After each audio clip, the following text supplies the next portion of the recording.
I'm really a primatologist. I work with great apes. And as the years went past, and counting them up, I spent most of my life with great apes, like from the late 70s till now. And the last part, I guess, the last 20 years, it was with African apes. And sometimes it's sort of funny when I, ever on Google, and I actually Google my name, and I actually have middle initials, so if I Google my full name, this doesn't show up, but Google Esteban Sarmiento, when this thing showed up, it said skeptic, or I think there's more things on Google about Bigfoot and me than what I actually do. But I'm not really a Bigfoot specialist, but because I wasn't primatologist, people would come and ask me about Bigfoot. Because Bigfoot's hairy, supposedly it has breasts, and it's a mammal, and the way its limbs are, it would probably be a primate. So they want to know, is it a great ape, what is it? And to tell you the truth, I'm neither a skeptic or an advocate. I just heard people's stories, and I know a little bit about great apes, and I think with anything else, you have to make up your mind if you believe in it or you don't believe in it. All right? I can just tell there's a lot of evidence that the thing probably doesn't exist. At the same time, there's a lot of evidence that's pointing towards the creature existing. And one of the things that sort of convinced me is all the people that seem to have cited it. And let's put on the first slide. Okay? You can just go to the slide shows it's the map of the United States. They'll just come on. Okay. They'll just come on by themselves. What I did is I just took a map of the United States, and I just sprayed paint in the parts. And there's these areas around the states that are sort of hot spots. In eastern Texas, if you go to eastern Texas, southeastern Oklahoma, part of Arkansas, are areas that you can go to. A lot of people plan to see. All right? And there's also that whole area, the northwest. And I don't know if you can see the little tip of that island out there is Vancouver Island. And just right through Vancouver, Seattle, right through those, outskirts of those cities there, all the way down through Oregon, all the way to Northern California. And people through those areas, especially you just fast right. Let's go this way. Maybe it'll be better. Go back to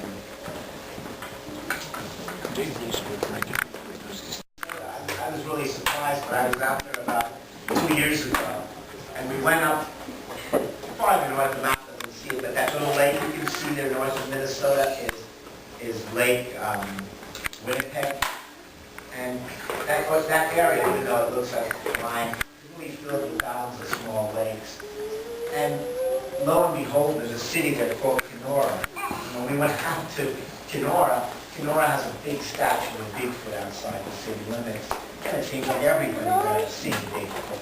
And we were there maybe for, 2 days, and some of the Native Americans from the area, the women had reported seeing Bigfoot to look at it.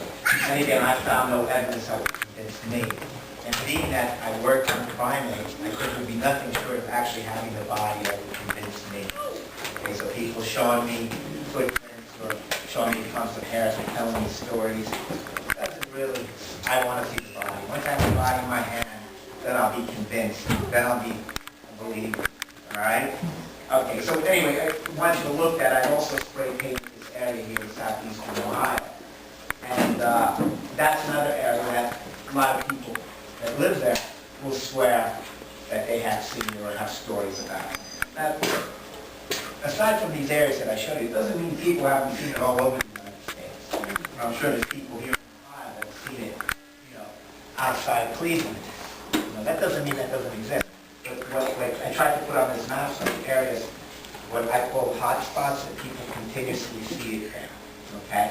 And there is other areas, but those areas are almost the ones, classically it's northwest, but even around Kenora, some of the sites go back before the sightings go back before the 1900s. And the same thing, I believe, is in Ohio. There's a site in Ohio that goes back to 1890 something or another. All right. So Let's go on to the next slide. Yeah, and I just wanted to show you a little bit more like Vancouver Island, which is supposedly a hot spot. And when you see you can see like the Seattle area, it's pretty well traversed with roads, but when you get up to those areas like Vancouver and British Columbia up there, there really isn't much of anything. It really is, probably like the size of Ohio with no roads. And these are areas that are more believable for the animal to really exist in, and nobody to actually have picked it up or picked up a piece of it or ran it over with his car. Like, I guess one of the things that's frightening those people that don't believe it is with all the cars out there, and I hit skunks, I hit deer, I hit badgers, I hit a lot of armadillos down south, but I never seen anyone hit a Bigfoot. How come that's the case? Well, I guess in areas that are like with less roads, there's some justification for believing that it wouldn't get hit by a car. Let's go on to the next slide. Like, again, there's little maps of the, and this is the area, I guess if you can see there on the upper left side, there's a town there, Kenora, at the end of Route 72. If you go up north of there, you see there's really no roads. Can you see that right? It used to be called rat portage. It was a big muskrat, skin. I guess we're muskrat trapping for skin area. And that's why it was known as rat portage. And then they changed the name. They figured it didn't sound nice. And you can see all the lakes, all the small lakes there is in that area. And there's a logging business out there now. And a lot of the bush pilots, they fly float planes back and forth. And a lot of the bush pilots swear that sooner or later they see Bigfoot. Right? And Pennsylvania next to it, and you can see Pittsburgh there, right? You can see Columbus and Cleveland. And I spray painted that center. And that's an area, delimited by the Ohio River on the southeast. Can you see that? Yeah, the south, right? That area there is an area that here in Ohio has been, cited often as a Bigfoot area. That means people that live in that area. And if you can, you'll be able to see there's a place called Willis Creek, and we'll get back to it at the next slide. Let's go on to the next slide because I'll show you. Now, one of the things you can see is that there's a lot of roads here. So why isn't it that anyone ran over a Bigfoot or hit it with his car? And I guess there must be some people claim they had an accident because of the Bigfoot. But this is the Salt Fork, right? It used to be a creek. I guess they dammed it. And again, that's an area where Bigfoot is found repeatedly. And on the other side, there's Willis Creek Lake. And I was at both of these areas in May, and we did walk around. I didn't see any signs, but that doesn't mean it doesn't exist because I didn't see anything. But there's a lot of people that have been to those areas. We just had Mark Ward, and he was around the Willis Creek Lake area, and he swears he saw something there. All right.